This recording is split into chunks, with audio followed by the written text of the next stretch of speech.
Halloween is right around the corner, so let's make a soldered, spooky witch's broom. This is an easy project. A beginner can do it. It doesn't take too long, and it only takes 2 different types of wire. So if you're new to soldering, this is a project that you might want to try.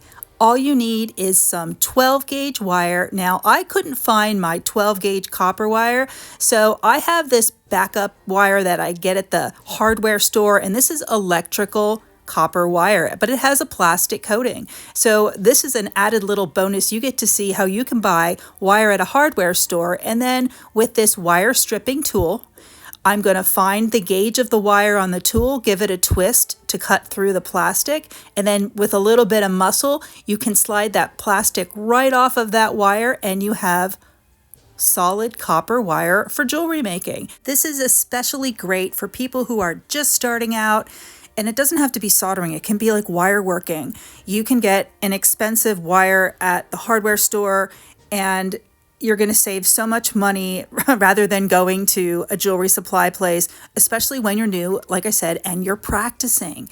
And, we do a lot of things in the beginning, like we have a lot of mess ups when we're just learning. And so this is the way to go.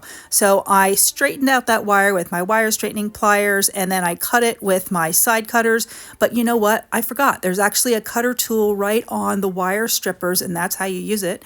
And that's handy too. So this is going to be our broomstick. Now, like I said, I used 12 gauge wire. You want something that's heavy gauge and it's not going to be too bendable. So 12 worked perfect for me. I have some liquid flux that I'm going to apply to the broomstick with my flux brush. And since flux is corrosive, you don't want to hold it with your hands too much. So I use an extra old pair of pliers to hold and position my project while I'm working on it.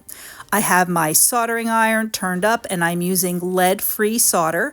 And when you first touch the solder to the project, it's going to take a moment for that copper to heat up, but then once it does, after just a few seconds, the solder should spread very easily down your copper. You're going to need to turn it and get all sides, make sure you get the ends, and as you're working, also the flux will also evaporate, especially if you're using the liquid flux. That's my favorite. You can use any kind you like. And as always, I will put a link to all of the tools and supplies I use down in the description below this video. The second type of wire that I'm going to use is 18 gauge wire, and this is going to be for the bristles of our broomstick. You can use silver plated copper wire. This is tinned wire, which is copper wire that's already coated with a coating of solder. So I'm going to run a length of that through my wire straightening pliers. I work with about 10 to 12 inches at a time. So I'm going to straighten and then snip off a length of that, and then I'm going to determine what length I want my bristles to be. So I'm holding it up against the end of my broomstick. I need the wire to overlap at least a 1/4 inch or maybe a little bit more over the end of the broomstick. So I'm just measuring. It doesn't have to be exact. As a matter of fact, you want your bristles to have a little bit of variation. So if you do end up cutting them all the same size, later on, once they're all soldered onto our broomstick, you can snip some ends to create some variation. So I'm just like loosely measuring. So I kind of figured out how long I wanted the first one. And then I take my long length of wire and hold it up against that first one that I cut. So you don't have to measure each piece, And then I'm just going to continue to do that and snip them until I have a little pile. And then I'll start to attach them. And then after I'm working for a while, I will cut more pieces as I need them. I'm going to apply some flux to the end of my broomstick where I'm going to attach the bristles, and then I'm going to apply flux to the bristles. I'm going to pick up each one and tin it with a coating of solder, and then very carefully holding it with my soldering pliers, I'm going to position them individually, one at a time, right up against the end of that broomstick, overlapping. Again, I said at least a 1/4 inch, and applying a tiny little bit of solder just for a moment. You have to hold it there until it is attached, and then I move on to the next one. This part is repetitive, and if you read my books about soldering, one of my best pieces of advice is to get good at soldering, you need to do repetitive practice. 2 things. not only are you practicing, but you need to practice repeatedly over and over again. And when you do that, you're going to get a lot better at it. So I'm doing the same thing, adding some flux, adding some solder, individually holding them on there. It can be a little tricky. They like to move around. You want to be careful that you don't hold the tip of your soldering iron onto there too long, because you don't want to melt the other ones off that you already had soldered on there. A good way to avoid doing that is to make sure that you pick up enough solder with the tip of your soldering iron. If you don't have any solder on the tip of your soldering iron and you're just holding the iron against that bristle against the others, it's going to get hot and eventually melt into the solder that is attaching the other bristles, but then you're going to melt those other bristles off. But if you go in with a soldering iron tip that has a little drop of solder on it, you have something you're transferring. You're transferring the drop of solder from the tip of your iron onto the bristle that you're holding against the others. And that way you have a much smaller chance of melting the other pieces off. I know that was kind of confusing. You might have to rewind it and listen to that again, but here I'm taking a break with it, and I have my little bowl there that I keep some water in, a little bit of soap, and I'm going to wipe that off. Oh, and I put a little bit of baking soda in there too, and that's going to help kill the acidity from the flux. So now I'm going to take a length of 20 gauge wire. You also can use the 18 that you just used for the bristles, but I grabbed a 20 and I'm going to straighten out a length of it. I'm keeping it on the spool, and I'm going to apply some flux and some solder to the very end of that wire, and I'm going to hold it up against where my bristles are attached, as you can see, and I'm just going to solder that end on there, and that's where we're going to wrap. You know how the bristles are wrapped onto a broom, and I have it attached, and I have a little piece sticking out, so I take my end cutters and I'm cutting that off, and while it's attached still on the spool, I'm going to wrap it around. Now I go around 3, maybe 4 times. You want to wrap it so it's not too loose. You can make it look neat, like put your wraps all against each other, but this is a witch's broomstick. So I kind of crisscross one of my wraps a little bit, and after I go around a few times, I'm going to snip the end of the wire, and if you have a pointy end sticking out, you can just tuck that in with a pair of pliers.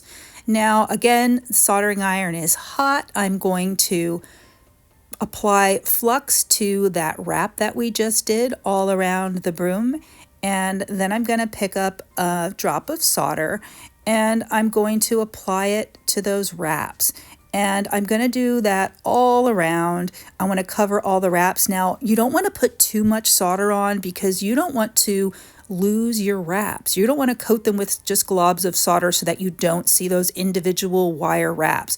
So you want to put a droplet of solder on there and then let it kind of melt into the wraps, but you still want to be able to see them. I noticed on the other end of my broomstick, I had a area of copper sticking out that I missed. I totally missed it. So I once again applied some more flux, went over that with a little more solder, and then to give it a finished look, I take a drop of solder and then kind of drip it down the end of the broomstick. Now you can hold your broomstick flat against your surface and apply it just like I'm doing there. Just build it up until it's the size that you like, and make sure it's attached very well, and that's your broomstick. And what we're going to do is, after we wash it up, we're going to give it a really cool dark patina. First, it has to be washed very well. I'm going to take it to the sink, use a soft bristled fingernail brush and a few drops of liquid dish detergent, and under running water, I'm going to scrub it up really well. And then it needs to be completely dry before you add a patina. So I dry my project. I have an old plate with an old paintbrush and a few drops of black patina. I'm going to dip in there with my brush and then just simply brush it right onto my broom. Now, because we have all those bristles, it's going to take a little time to get in there, make sure you get all of that silver covered up. And I probably could have even used a little bit more patina, but I'm making do with what I have. And once I do all the bristles, I'm going to go over the other end. I'm going to go over the broomstick. And you always wear safety glasses when you're soldering, working with chemicals, or patinas. You can wear rubber gloves when you do this. It's up to you. If I get some on my fingers, I just wash it off with some soap and water right away. I should also mention, when you're soldering or working with chemicals, you always want to work in a well-ventilated area. And especially when you're soldering, you should use a fume extractor. If you don't have one, you can open a window, use a fan until you get one. But the fume extractor is the way to go. So once this is completely coated, I'm going to let it set for a few minutes, and then I'm going to wash it off again under running water with a bristled brush, dry it, and then I'm going to give it a little bit of a shine. And I have some what is called stained glass finishing compound. It's kind of like a car wax, and a soft cloth. I'm going to put a little bit on there, just a little dab, and I'm going to use that soft cloth to polish it up. And once it's all polished, it gets a real nice sheen, nice and shiny, and some of the black patina will come off when you're washing it and when you're polishing it, and that just adds to that really cool antique witchy look, which is what we're going for. Now at this point, if you like, you can use a pair of pliers to separate and put a little bend in some of your bristles. You want to be gentle with it. Don't pull any off. They should be soldered on there very well, but just to separate them, make them look a little ragged or however you like. And so I separated mine a little bit, and I love it. I might make a little spider to hang from it. Now, if you saw my video last year that I did at Halloween, that was the cobweb with the spider web. And I'm going to link that above and below. So if you haven't seen it, you can check it out, but I'm going to show it to you here in a minute. And this broomstick goes so great with that as well. These are great. You can turn them into decorations. You can hang them in your window, add a loop, add a chain to it. There's the cobweb and the little spider. He got a little bent. I had him in storage. So we'll just straighten him out. But doesn't that broomstick look great with that spider web? The spider web's a really cool project too, and it's a lot of fun. And now is the time to make it. So anyway, I hope you enjoyed this project. If you did, give it a thumbs up. I would love to hear what you think about it, so please leave me a comment. Stay tuned. The Broken China Jewelry book will be out in about a week. I'm excited to present that to you as well. And thank you so much for watching. If you haven't subscribed, be sure to do so. And I'll be back soon with a new video for you. So happy Halloween. Bye, guys.